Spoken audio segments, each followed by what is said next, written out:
just about everything there is to obliterate, including leadership. The Navy's gone, their Air Force is gone, their anti-aircraft equipment is gone. We're flying wherever we want, Pete. We have nobody even shooting at us. Yeah. And just to mention that minutes ago, we've learned from the Iranian sources that F-35 was hit last night at 2:35 a.m. over Iran. This one of the fighter jets, the stealth fighter jet that they have. Andrei, what is happening? What is the way that Donald Trump is trying to picture the situation and share it with the American people? How is it close to the reality of what's going on in Iran? Yeah, anything what Trump says is absolute lie. He is in the state of panic, as is his administration, which today's Pete Hegseth rambling confirmed completely. And what can I say? I mean, he just lies. Practically everything he says is a lie. And secondly, here we can still do this allowance, which has been mentioned before, that he is so out of touch with reality that essentially he probably believes that what he says is true, because he is borderline, it's personality disorder. And we can see the onset of dementia. And obviously there are all kinds of that. There is a bouquet of issues there. And yeah, he lies, because essentially this is his last chance probably to prove something to himself, I guess, I don't know. And obviously it's a catastrophe for the United States, this whole Iran ordeal, and Mr. Trump doesn't understand what the criteria by which you judge their success in war. And what we can see, as you shown, The Economist, as much as I hate this tabloid, they nailed it. It's a blind fury. And fury, again, United States fury now is extremely limited due to essentially United States spending most of its potential, with the exception of some Air Force assets in special military operation. Russia effectively demilitarized NATO and United States.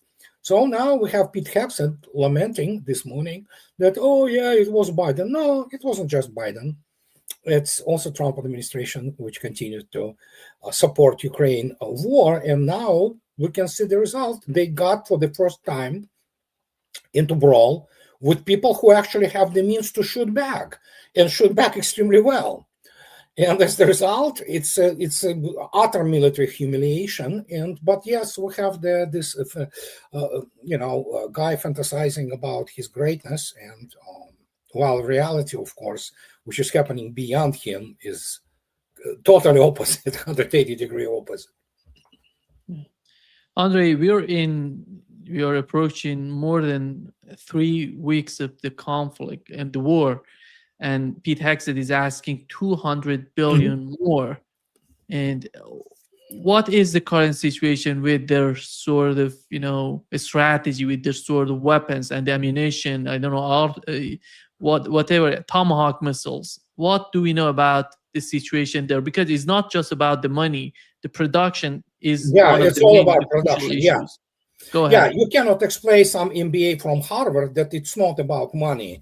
And especially to Pete Hegseth, who has degree in politics, whatever that means, and he never progressed beyond the psychology and base of knowledge of the platoon commander at best, So production is a critical issue, and we know in terms of Tomahawks, last year, United States produced 90 of them. Before that, in 2024, didn't buy any. So they are running out of JASSMs really fast, because this is the only standoff weapon they can really use from the air. It can be carried by B-52s, B-1s, and obviously all kinds of F-18s and things of this nature. So you cannot create industrial capacity even if you ask for $400 billion. And yeah, it's all about, essentially, it's corruption in the military-industrial complex. It is all about the enriching people. The United States is a generation or two now behind the overall trends in air defense and strike weapons and things of this nature. And yeah, that's what we observe now. And yeah, Mr. Trump is just fantasizing, his fantasies. Yeah. One of the crucial issues right now, Andre, is that the escalation is getting somewhere which is so much, important for the whole region, not in terms of the energy, in terms of the food security, everything is on the table right now. They have attacked one of the most important refineries in Iran, the South Pars. And then we had the massive response from Iranians on Saudi Arabia, UAE, Qatar, Kuwait, and Haifa moments ago. How do you see the escalations that is happening right now? Well, we know that Qatar already down to 20% almost with its production, which is a catastrophe, and they shut it down now. Essentially, what is happening now, they don't produce anything in terms of liquefied natural gas, and there are all kinds of, as you correctly stated, issues related to, for example, fertilizers and things which are critical for the agriculture, especially in the area which is essentially very deserty, and it's desert area essentially. And the Haifa, I look at it now, Israel is being beaten into the bloody pulp, essentially. No matter how they try to cover it up, I mean, it's just absolute catastrophe there, and it's going to get much worse. So, it's they wanted war, they got war. And I'm talking about real war, not beating the crap out of the semi-literate, pathetic Saddam's army in 1991 when you have the free hand to assemble yourself. No, this is a completely different story. And even Politica, as much as I don't like those shysters, they bring up the issue yesterday that, he's losing control. I have news for them. He never had control. That's the problem they don't understand. Iran has the escalation dominance. The only thing United States can do that's the only thing the U.S. military can do is to launch something, bomb something. That's the only thing they can do. If it comes down to boots on the ground, it's going to be a catastrophe. They obviously already basically censored the videos from the arriving coffins, so because they cannot show it. So we're looking at Trump being a political corpse, and who knows what is going to happen, because the more it continues, the more there will be issues pertaining the first, Pentagon is incompetent. We know now this, and especially with this fanboys screams, they shut down F-35. Yeah, they shut down F-35. What's the freaking big deal? In 2017, Syrian air defense, and it wasn't even an S-300. It was a Buk M1, which shut down Israeli F-35. But they talked themselves up so much, and they losing reputation-heavy assets, which is catastrophic. I mean, remember THAAD? The best ballistic missile system. It's junk, basically. You know what? I mean, they don't understand modern war. They have no clue that actually Iran now, they have the capability of the maneuvering warheads from their missiles. And Iran has good recon and targeting, wink, wink, if you know what I mean. So, and it's military catastrophe for the United States, and the only thing they can do, because there are a bunch of cowards in Washington D.C., they are afraid of their political careers. Some of them, if it continues like that, who knows? 25th Amendment may come in force. That Trump is not adequate, which we can see every day to run the country, or he end up behind bars. So don't forget, Epstein files are not going anywhere; they're still there. And so this is, cluster coitus, that's what it is. And the United States has no resources, of which I speak about for the second decade now. The United States simply is not in business of fighting a real war. It can buy the president of Venezuela, buy out, they will sell it gladly. Or it can beat the, Iraqi army, so whatever that army is, it was, which wasn't real army. So, but fighting a real serious enemy with the deep culture, ancient civilization, just really, what the hell are you talking about? So, and yeah, if you look attentively as I speak about this nonstop, Iran is ancient civilization. It's not just the country. You know it better than me. They respect their antiquity. United States wasn't even in the plans there for another 2,000 years, to put it mildly. So they respect their antiquity, their ancient Persian civilization. They have this huge influence of the Zoroastrian period, and when you look attentively at the structure of the Iranian society, for all of its flaws. So they killed Khamenei and Larijani. Well, guess what? They mobilized Iranian society even more. You cannot explain to Trump, because he is a highly uncultured man, very primitive in his real estate, New York real estate shyster and showman, that what he's dealing with, United States never dealt before. And if it comes down to boots on the ground, Vietnam will be a stroll in the park by comparison. And what can I say? Israel tried to bomb port of Enzali, Bandar Enzali, yesterday on Caspian Sea. Well, I mean, first, there are three other ports there which beyond the range of Israeli, whatever they have, which they don't have their own. It's all American provided. So, and if it comes down to boots on the ground, well, guess what? They're not going to do anything about possible line of the supply for Iran and on Caspian Sea, because, as you know, if you know what I mean. Andrei, the administration is becoming the kingdom of lies. They knew if they attack Iranian oil facilities, Iran would react, because they were talking, if you attack oil facilities, we're going to hit all the oil facilities in the region. So they knew what would be the response on the part of Iranians. Knowing is not enough. You need to internalize it. That's the difference. I know many things. Am I guided by them? No. And especially when you look at the organism of the governance of the state, how it operates.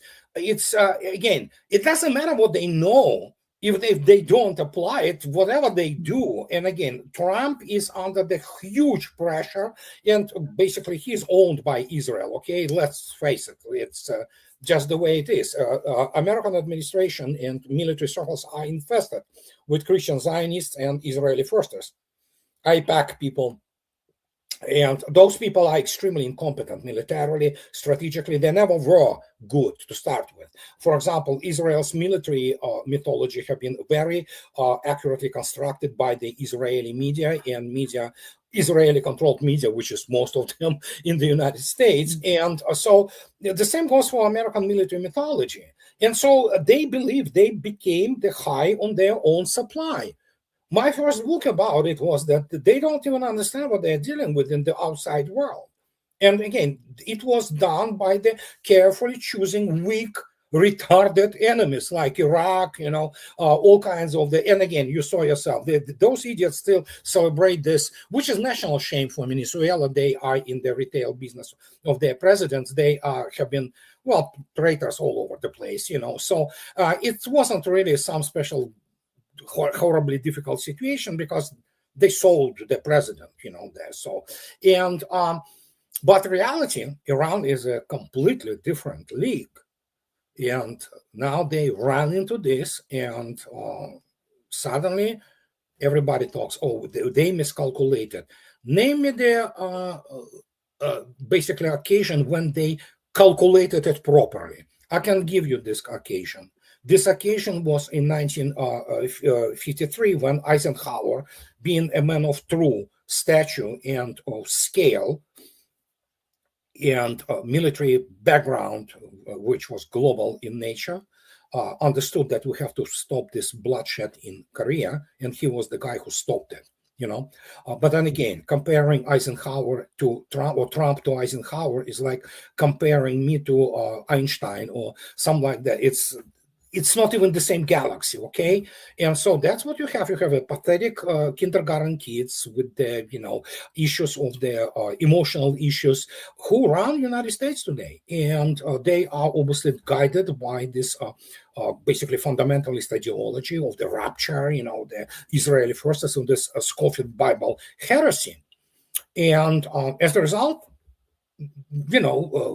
we have the bad cause seldom fails to manifest itself. It was actually stated by Thomas Jefferson, and there we go. So what can I say? Andrei, many of issues that they're facing right now is the Strait of Hormuz. We have learned from the U.S. Treasury Secretary Scott Bessent. The beauty of what's going on is that they unsanctioned Russian oil, and he said that in the coming days we may unsanction the Iranian oil that is on the water. This is somehow backfiring to what Donald Trump was seeking for. Well, I mean, today, from the latest reports, more than around 10 million barrels per day have been removed from the oil supply. It will get even worse in coming days. No matter how they unsanction, nobody cares. Nobody cares what United States sanctions or unsanctions.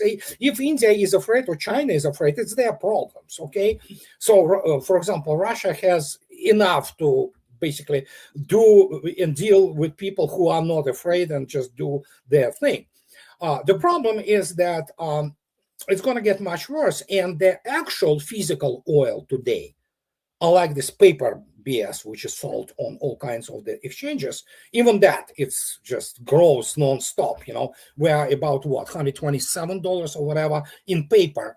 It's for the whatever the name of this UAE base oil crude is there, but physical oil now is 150 and above. So this is catastrophe. And no matter how now United States try, it will sell to Europe, for example, 5 times the price, gas and oil, which will finish off Europe, which is already finished off. And I don't know. I mean, United States basically not only destroying the Europe and Middle East, it destroyed itself now because you know what? People out there are not stupid, okay? They see this humiliation. We are talking about military humiliation. People, you have to understand what is the propaganda machine in the United States is that those spinsters, they spin all things and like, oh yeah, prosperity guardian, yeah, it failed. They surrendered to Houthis, essentially, the map to Houthis. So now you have this situation, even larger scale, much larger scale, order of magnitude. And they will not be able to unblock the Hormuz Strait no matter what they do, because they don't have resources. U.S. Navy already stated we're not escorting anything. And good for them, because they understand the situation. They have military professionals there who understand operations, who understand the risks. You cannot explain it to Pete Hegseth. He doesn't have even basic mathematical background to understand how operations are planned. He saw things, he saw those monitors. He doesn't understand what happens behind those monitors and keyboard. Those guys with PhDs and master degrees in, military science and all things of this nature, and STEM operating there. Not that Pentagon has too many of them, but they still exist. So, and you cannot explain to him, dude, do you understand what is happening? Your idea about rapture, and as he said, what, we're fighting for Jesus, whatever, the guy is complete, nut job. And so Trump surrounded himself with these people, and because he was controlled, he's blackmailed by Epstein files, and this issue doesn't go anywhere, and he is handing not victory. It doesn't mean that Democrats will win, but they may take obviously the basically House back and maybe Senate. And it will be a catastrophe for Trump because there could be all kinds of things happening after that, which will be the obviously issue of impeachment and even 25th Amendment, or whatever. I don't know. So Trump wanted his buddy, Lindsey Graham, to actually handle him, well, he got handled, all right. So, and you cannot explain to those people what they are dealing with. They are not competent. Take any one of them. They don't understand the military element because, well, if you look essentially at military education in the United States, it's a third world primarily, almost third world. They want with some input of some funny technologies, but when you look attentively how the C-ramps are being taken out, not one, but 2 or 3 from their embassy in Baghdad, and that's it. Once it's taken out, what do you have? Nothing. Andrei, Pete Hegseth was asked, if you're so powerful and you're dominating everything in Iran, why are you not capable to open up the Strait of Hormuz? Here is what Pete Hegseth Oh, good Lord. You have said that the U.S. military has essentially aerial superiority, naval superiority over Iran, yet we're not escorting ships through the Strait of Hormuz. Why? How did you not plan for this? We planned for it. We recognize it. Because ultimately we want to do it sequentially in a way that makes the most sense for what we want to achieve and ensure that we're sending the right signals to the world when we do so. So when Chris Wright speaks or we speak, it's based on a full assessment of what we're up against, what we want to say to the world, how that we want them to see and understand the conflict. It's like this whole idea of the war widening.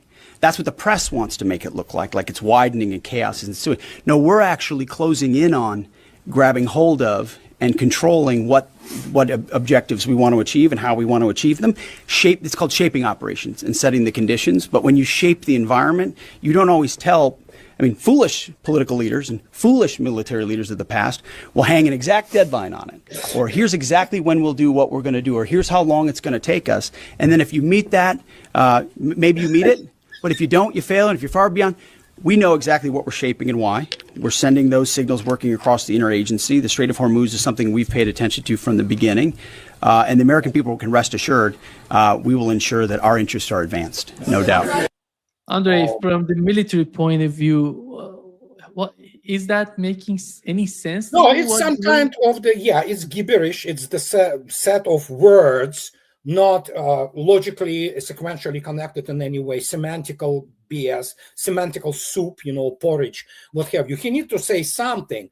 The problem is Pete Hegseth wouldn't understand the basic salvo model, let alone embellished salvo equations and how they shape modern missile exchange. United States simply has no experience with that. United States doesn't know how to fight this war. As I already stated, U.S. military doctrine is based on this basically baloney fairy tales by Wehrmacht generals about Blitzkrieg. It's air-land battle, air-sea battle, So the only thing, as I already stated, they know is about that they throw as much as they can have in terms of standoff weapons, tomahawks, JASSMs, they go in, bomb. There is not a single U.S. pilot in modern generation who ever flew even against even the air defense as it existed, for example, in Vietnam. Today, again, we talk about this F-35. I didn't see what's the big deal. I mean, you entered the defense zone, you're going to be shut down. So, and that's what they don't understand. They talk to each other so much. They are so high on their own supply. They never encountered, there is no, is there, maybe there is some flying over Iran, which is friendly. We don't know, So these people, they don't understand it. They don't understand what the modern missile exchange is. They don't understand how they're essentially, they wouldn't understand. Pete Hegseth has no toolkit, for example, as many of other people in Pentagon, understanding how Osipov Lanchester model, essentially, which is, of course, attrition model, evolved, how it became the part of the which is taught in the real serious academies of the general staff, and how it is, how many inputs you have to put in, so to speak, not some kind of garbage like with Ukraine. You put into the model garbage in, garbage out. And so that's what we have. And so that is why he has to come up with this set of, words some kind of sounds, which make no sense, while in reality, no ship goes in because it will be targeted immediately. Targeting will be developed and firing solution will be developed with the, especially if to believe we have the circumstantial evidence, because the U.S. Navy keeps, which is it's correct. U.S. Navy is acting actually professionally here.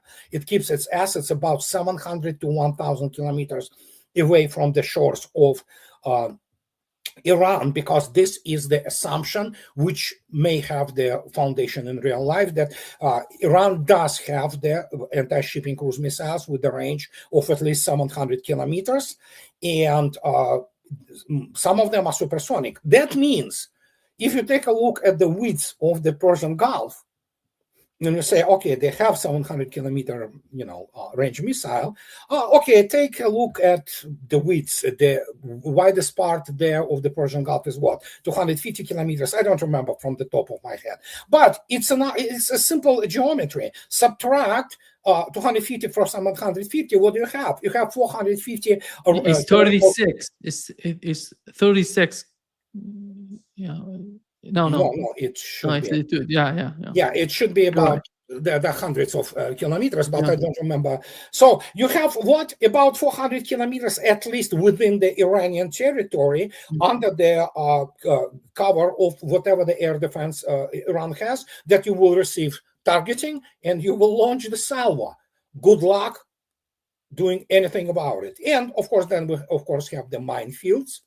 We of course we have all kinds of things there, So, and we have the high-speed boats, which are, again, Trump lies as always, but I mean, they are hidden in their underground facilities, and they, judging by the 18 tankers now burning in the Persian Gulf, 18. Iran has no problems, basically doing what it's doing right now, and will continue to do so as long as necessary. And again, it's like the famous Russian anecdote. Nikolai and Pyotr went to hunt the bear, and then Nikolai goes away and finds and screams at the Pyotr, whatever, from, he say, "Hey, Pyotr, I found the bear. I caught him." He said, "So bring him here." He said, "No, I can't. He doesn't let me." So that's exactly what happens here. And now they are in a deep, as our good friend Garland Nixon says, kimchi.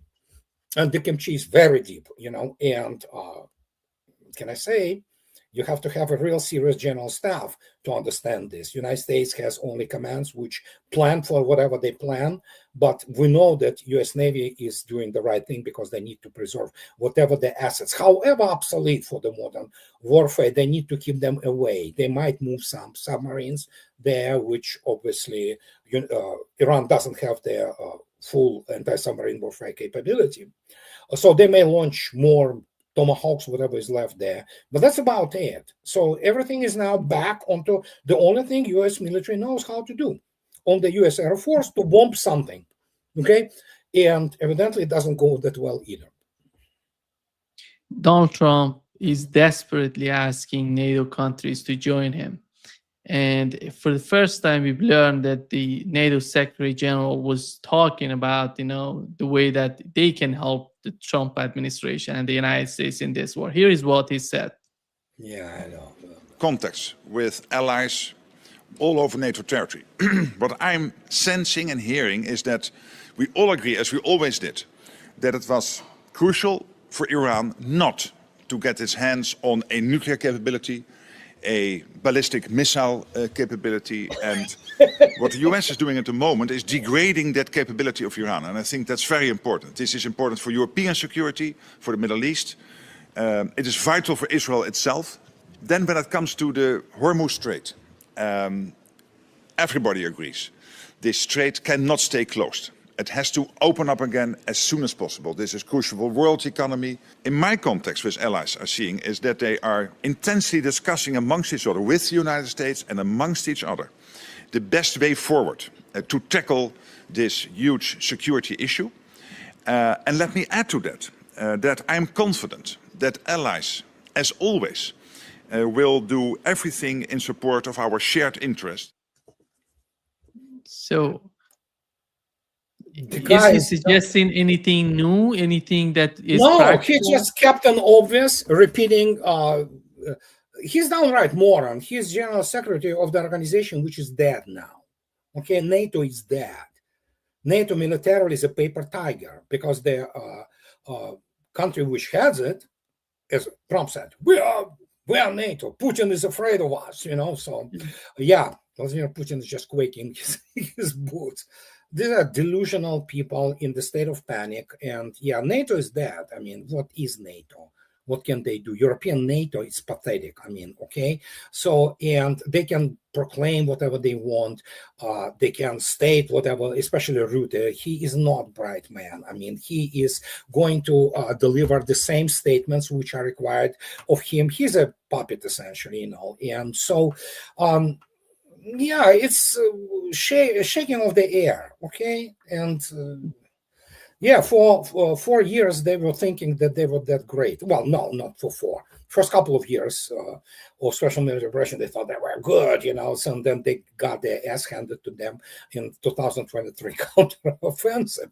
So now they've been laughed at, you know, and as serious as it is, because primarily Israeli Air Force is good only at bombing like historical sites, you know, civilians, and the same goes for U.S. You know, air power. Yeah, I don't know what they're going to do. Will he go? Political yesterday said that he might go for the boots on the ground. I have news. Anybody who thinks, including from U.S. Army, that 430 combat troops, not talking just general ground forces, which are 430, but half of them only is the actual combat troops, that they think that the National Guard and those people will be able to achieve much. I have news for them. It means a lot of casualties, which make Vietnam look like a stroll in the park. And so, is it draft? Yeah, they will have to go and draft. They reinstate the draft.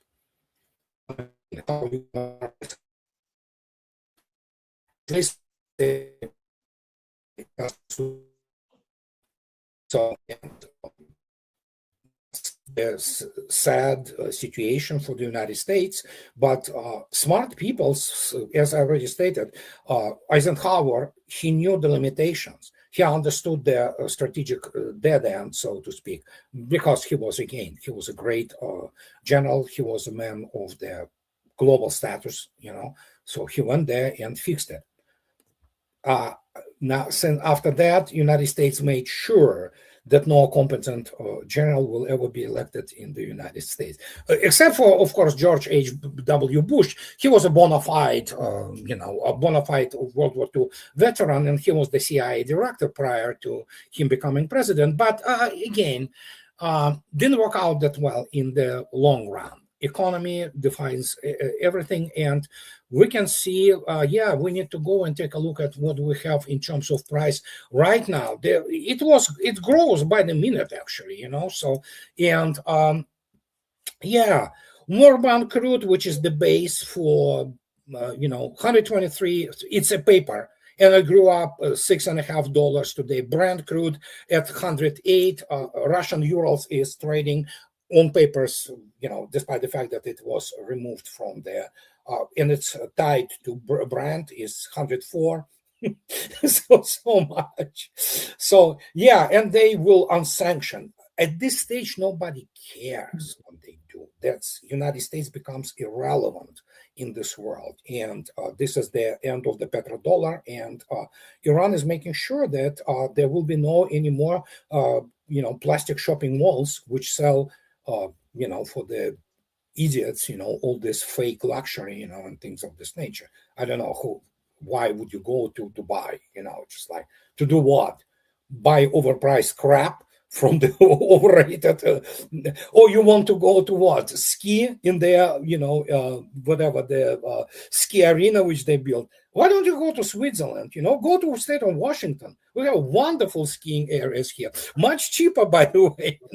But you have to be the imbecile who made this funny fake money on the, basically through their financial speculation to think that it's somehow great. It's not. It's boring.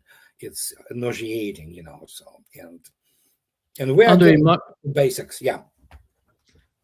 Andre, Mark Rutte is talking about the Iranian nuclear program together with the ballistic missile program. I don't know if Iran would talk about any of them anytime soon or ever He's an idiot. with the He's an West. idiot. Yeah. Okay. We have there throughout the last 30 years a complete negative selection, which basically brought us the elites and the governing class, which are imbeciles. Not all of them, but most are. They're cretins. Listen attentively to what Tucker stated when he talks to Joe Kent and or Candice, I don't remember. I can send you the link when he talks about, my God, I was talking to those people from Harvard, Ivy League, and I thought they were smart. They're morons. They are uneducated. Ted Cruz, former would be the president, he said correctly. The guy doesn't know who lives in Iran. He doesn't know that Iranians live in Iran. He doesn't know the population size, the scale of the country. This is the type of people. Just basically take anybody from US Congress. It's some lawyer or some so-called political scientist, which is downright moron with credentials from Princeton or Harvard or Yale, and that's it. They know nothing. They know only their narrow set of skills, which allow them to get corrupted, make money, sell themselves to Israel and things of this nature. So they don't understand the first thing about anything. Look at this Armed Services Committee. I'm sick and tired listening to this constantly. Oh, I was deployed to Afghanistan. Okay. So you were deployed to Afghanistan in the high-intensity police operation. Do you know what real war is? Do you know what the fire impact is? Do you know what is the density of fire when you have 152 millimeters flying in? And then Mr. Iskander with almost 700 kilograms of flying into your strong point. No, you don't. Maximum they ever experienced was IED and maybe the RPG thrown, shot at their locality. But now you have the people who can flatten basically anything they want at will. But yeah, of course, the mighty Afghanistan Taliban Air Force. Somebody probably should make, the book about how they fought this bravely, this extremely advanced Iraqi or Afghan or Taliban air forces. They are for the first time facing the actual technological paradigm shift, which U.S. military wasn't prepared for. It wasn't designed for it. So, and yeah, there you go. What is so much important right now is, Andre, is game changer, in my opinion, is the future of this Strait of Hormuz. Iran is right now many arguments in the parliament, and they're discussing the new sort of mechanism for the Strait of Hormuz, how they can manage that. I think that's a game changer in the whole calculation. That it's the end of the petrodollar. Remember, they put forth, and guess what? Indian tanker, evidently, Indian shipping owners, they paid in yuans. That's it. I mean, that's it. What else do you need, So Russians take yuans, that's fine, because there is a huge trade between Russia and China. And so that's it. That's what it is. This is the new world. Anybody who had any doubts about it, look at it. And these were the morons in the combined West, which brought about this complete collapse of Western civilization. We are not talking about decline, it's collapse. Europe, as I already stated, it will go now for whatever United States will sell to them, because the United States wants to make money too. They will gladly move their LNG, for example, to Asia. So what's left for Europe? Nothing.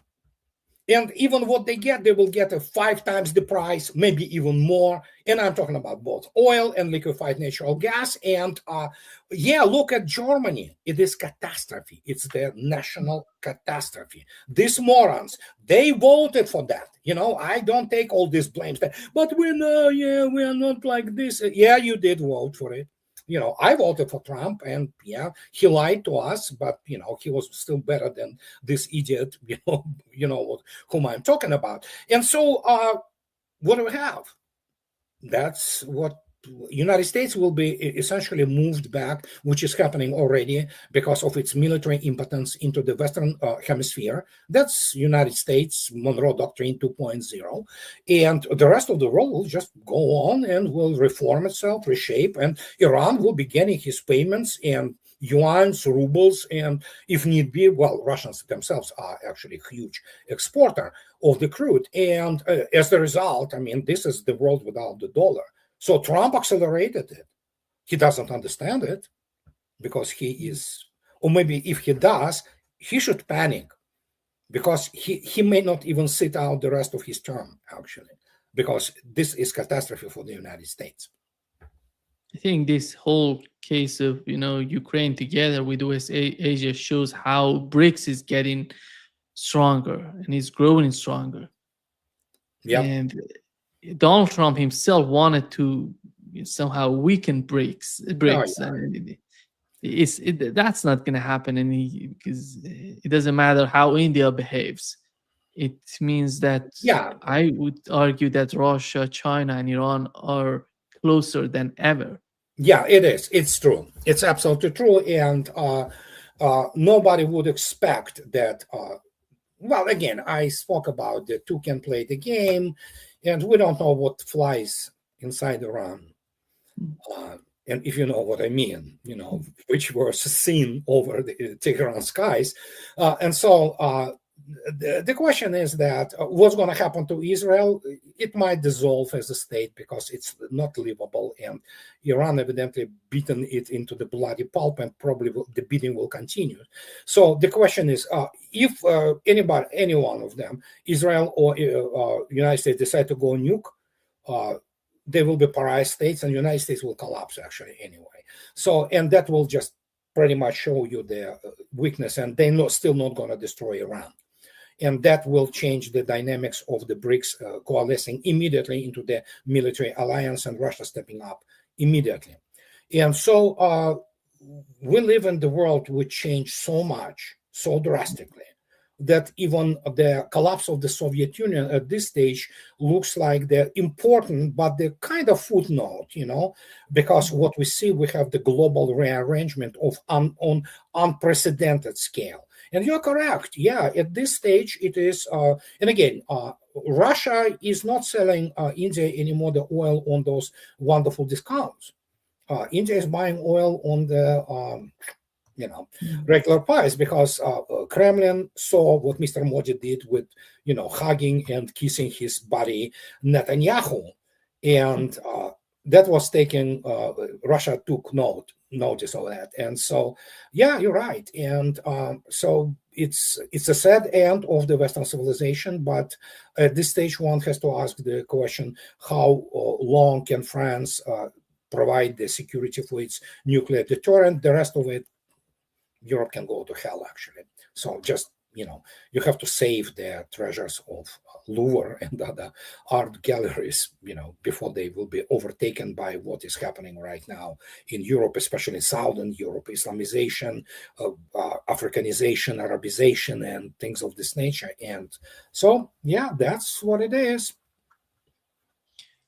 Andrei, Joe Kent, we have the resignation of Joe Kent, the head of, or the director of Counterintelligence Center, which is a very important counterterrorism center. And he came out and he said that Iran Iran was not an imminent threat to the United States. And this is some sort of, the backbone of those people or the movement that was supporting Donald Trump is somehow falling apart. These people were too much. They wanted Donald Trump to do something different. They believed in what Donald Trump was talking about before being elected in the United States. And they're seeing what Donald Trump is doing right now. He's destroying everything. He destroyed MAGA. in a sense, because MAGA wasn't actually Trump's idea. MAGA was a grassroots of people who are common sense. You know, they wanted to fix the country and they didn't want any wars and things of this nature. So he betrayed it. Obviously, that's what he does. He is a traitor by definition. He is the draft dodger sometimes. Joe Kent, he stated clearly in his rather mangled resignation letter, because obviously he, as usually, took credit for the defeating ISIS. Obviously, Russia has nothing to do with this. And then, treacherous murdering of General Soleimani on diplomatic mission. He, for some reason, described it as success. But that tells you pretty much the psychology of those people. However, he had enough of fortitude and guts to say that it was Israel which did it. Yeah, we know. So what's the news? I mean, I applaud him for.